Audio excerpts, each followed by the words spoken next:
Subscribe करें हमारे YouTube channel को और बेल आइकन को प्रेस करें हमारे लेटेस्ट वीडियोस को देखने के लिए।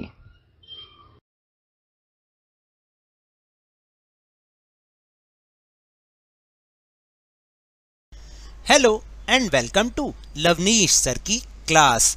आज की ये शिक्षा निदेशालय राष्ट्रीय राजधानी क्षेत्र दिल्ली की वर्कशीट नंबर 25 जो कि क्लास 6 के स्टूडेंट्स के लिए है।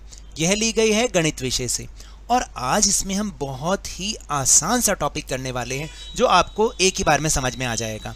वो है दशमलव संख्याओं को जोड़ना। तो सिंपल, जैसे आप संख्याओं को जोड़ते हैं वैसे ही दशमलव वाली संख्याओं को जोड़ना है, लेकिन सिर्फ थोड़ा सा कुछ बातों का ख्याल रखना है। वो बातें आखिर क्या हैं समझेंगे इस वर्कशीट में। तो शुरुआत करते हैं मेरे साथ और समझने की कोशिश करते हैं। शबाना अपने दोस्तों के लिए 2 उपहार खरीदने के लिए बाजार जाती है। एक उपहार पर उसे 2 रुपये 35 पैसे की छूट मिली और दूसरे उपहार पर उसे 3 रुपये 56 पैसे की छूट मिली।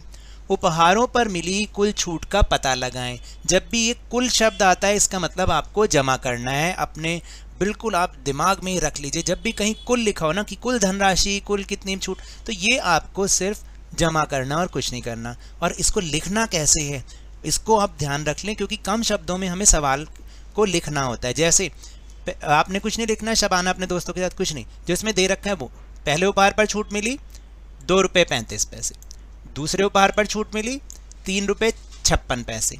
अब इनको आपने जोड़ना है, ठीक है। और देखो इसको हम अलग अलग करके देखें, क्योंकि आपको इनको पहचान तो है ना कि इन जो जैसे 2.35 लिखा है इसको क्या क्या कहते हैं। जैसे देखिए 2 तो है इकाई का अंक, फिर 3 क्या है दशांश, याद है ना, दशमलव के जस्ट बाद वाला अंक को क्या कहते हैं दशांश, और उसके बाद वाले अंक को शतांश कहते हैं। तो पहली संख्या में 2 तो इकाई हो गई, 3 दशांश और 5 शतांश, और दूसरे में क्या हो गया 3 इकाई हो गया।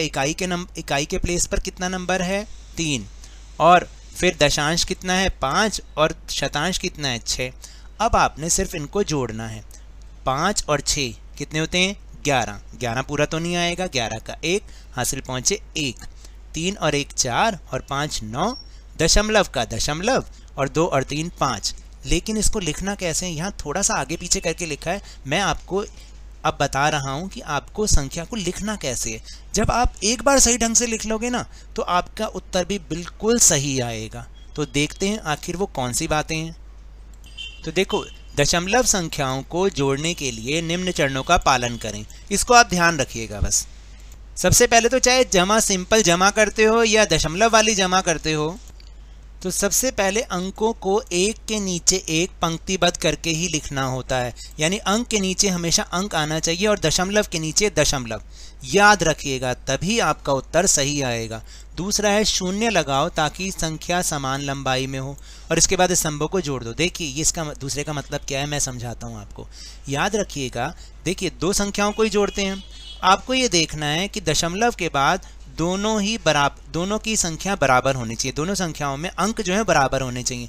जैसे आप इस उदाहरण को देखिए, इसमें एक संख्या तो है 1.452, दशमलव के बाद कितने अंक हैं 3 अंक, और इसमें 1.3, तो दशमलव के बाद कितने अंक हैं 1 ही अंक। तो फिर मैं कैसे इसको जमा करूं? क्या करना है, बराबर करने के लिए आप 3 के बाद 2 जीरो अपने आप से लगा दो। तो देखो यहाँ स्टेप भी लिखा हुआ है कि दशमलव बिंदुओं को पंक्तिबद्ध करें। पंक्तिबद्ध का मतलब है कि अंक के नीचे अंक और दशमलव के नीचे दशमलव भी आना चाहिए, जैसे यहाँ पर कर रखा है। फिर दूसरे चरण में क्या लिखा है, शून्य लगाओ ताकि संख्या समान लंबाई में हो। मैंने बताया ना आपको कि दशमलव के बाद ऊपर वाली संख्या में 3 अंक हैं, नीचे वाली में 1 है। तो ऊपर वाली के बराबर करने के लिए 3 के बाद अपने आप से आप 2 जीरो लगा सकते हैं। बस अब इनको आप जोड़ दो। 2 जमा 0 2, 5 जमा 0 5, 4 और 3 7, दशमलव के नीचे दशमलव, और 1 और 1 2, तो उत्तर आ गया 2.752। तो चलो अब हम अभ्यास के प्रश्न करते हैं। इसके लिए आप मेरे साथ अपनी कॉपी निकाल लें और कॉपी में साथ साथ काम करते जाएं। तो देखो जैसे पहले लिखा है 0.07 जमा 2.61, तो आप कुछ भी कर सकते हैं, कोई भी संख्या को ऊपर नीचे रख सकते हैं। मैंने तो ये किया कि बड़ी संख्या को ऊपर रख दिया, आप नीचे भी रखो, जमा में कभी भी कोई अंतर नहीं पड़ता। बस अंकों के नीचे अंक रखें, ध्यान रखें 2.61 0.07। तो दशमलव के नीचे दशमलव, अंकों के नीचे अंक, इतना याद रखना है। जमा करते हैं, 1 और 7 8 हो गए। 6 और 0 जमा किया 6, दशमलव का दशमलव, और 2 और 0 2। तो उत्तर मेरा आ गया 2.68। अब अगली संख्या को देखो, 23.26 जमा 65.11। आपने फिर इसको ऊपर नीचे रखा, और बस याद रखना अंकों के नीचे अंक आना चाहिए और दशमलव के बाद भी अंकों की संख्या बराबर होनी चाहिए, जैसे कि यहाँ पर हमने कर रखा है। तो बिल्कुल ऐसे ही लिख के अब जमा कर दो। 6 और 1 7, 2 और 1 3, दशमलव का दशमलव, 3 और 5 8, और 2 और 6 8। उत्तर आया 88.37। फिर अब ये वाला देखिएगा जो मैं बता रहा था आपको, 250.033 जमा 63.99। अब इसमें तो 2 ही अंक हैं दशमलव के बाद, इसमें 3 अंक हैं। तो आपको क्या करना है, ऊपर पहले संख्या लिख ली, फिर उसके नीचे अंकों के नीचे अंक लिखा, और क्योंकि 2 ही अंक हैं इस वाली संख्या में, तो 1 0 अपने आप से लगा दो।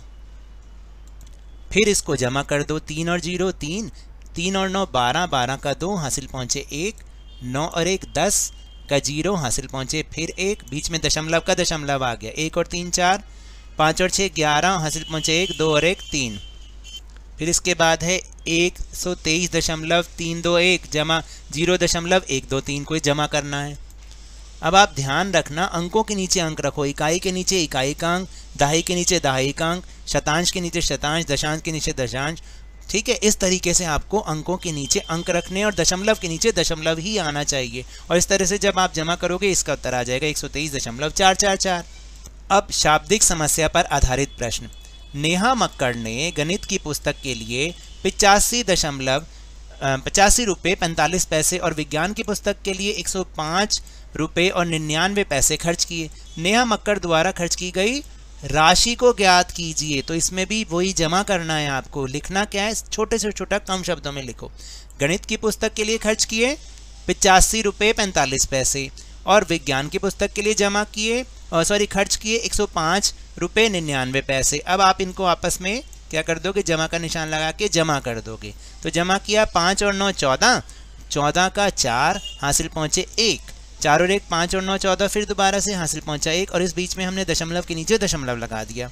5 और 5 10 और 1 11, और यहाँ पर पहुँचा हासिल 1, 8 और 1 9 और 1 का 1। तो हमारा उत्तर आ गया कुल धनराशि खर्च की गई। धनराशि कितनी खर्च की गई, 191 रुपये 44 पैसे।